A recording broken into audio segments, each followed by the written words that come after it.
Hi everyone, welcome to another chat with Deb.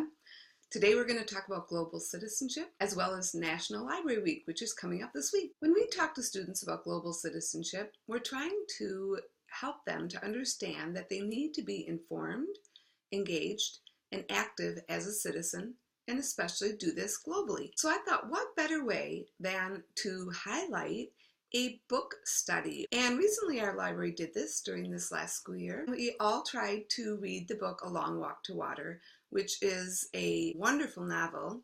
And this novel is available through Amazon as well as many other places.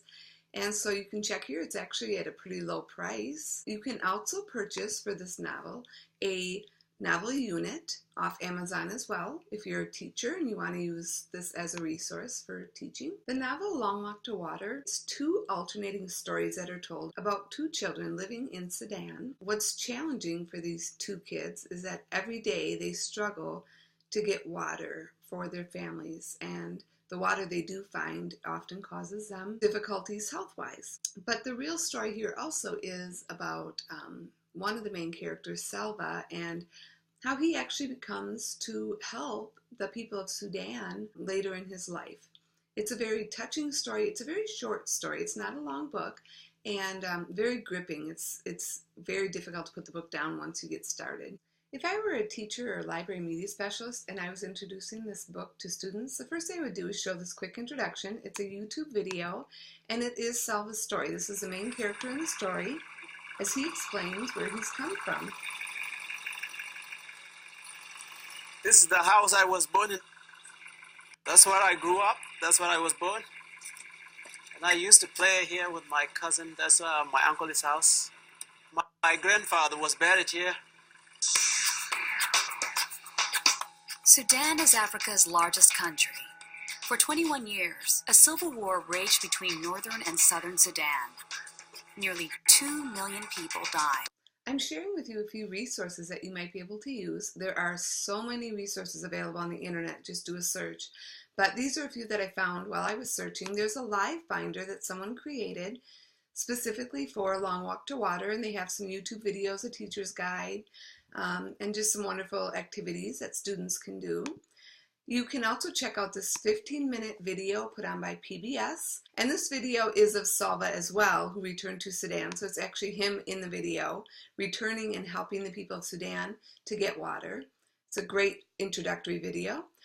Teacher Vision has a free discussion guide that you could use that goes with this. You just have to download the guide.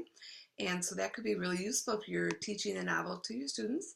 And then there's a great video called Water First in Ethiopia, to kind of expand students' knowledge of what it takes for some of the people in this part of the world to get water on a daily basis. I found this video very compelling. In addition to that, there's also a great infographic that you can take a look at that talks about women and children and how much time they can actually spend getting water in these countries that have difficulties with water. This comes from water.org.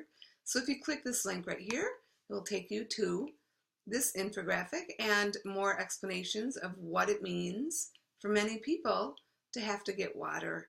There's also the site that was built for Selva and his nonprofit organization. This is called waterforsouthsudan.org.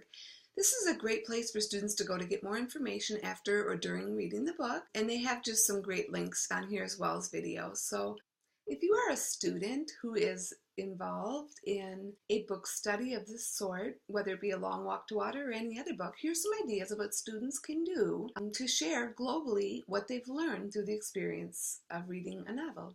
So one of the sites I love is Canva. It's real easy, and it's like a graphic design for making posters. Students could create a Canva poster and then share it out with others. See via social media how far it would go.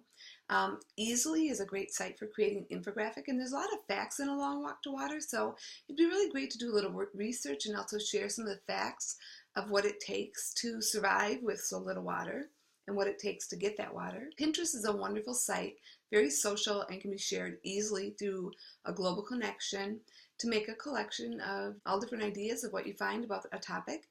KidBlog is a great site for blogging, and this would be a super great way for students to create a book club and talk about what they've read. TAC is a very easy way to make a simple website that involves a lot of different multimedia. And of course, there's ThingLink, which lets you put hotspots on top of an image. And that would be really easy to do with this novel, considering that maps and images are very prevalent throughout. Now, if you're a media specialist or teacher, here's some ideas of what you can do to help connect globally. You could have a Twitter chat session about the book and have a discussion via a Twitter chat. You could also make an announcement using a site called S'more, which is a real visual newsletter type of a site that's really easy to use. You could compile a live binder of your own to share out with others on resources, videos, anything that you find on the novel that your library is reading about.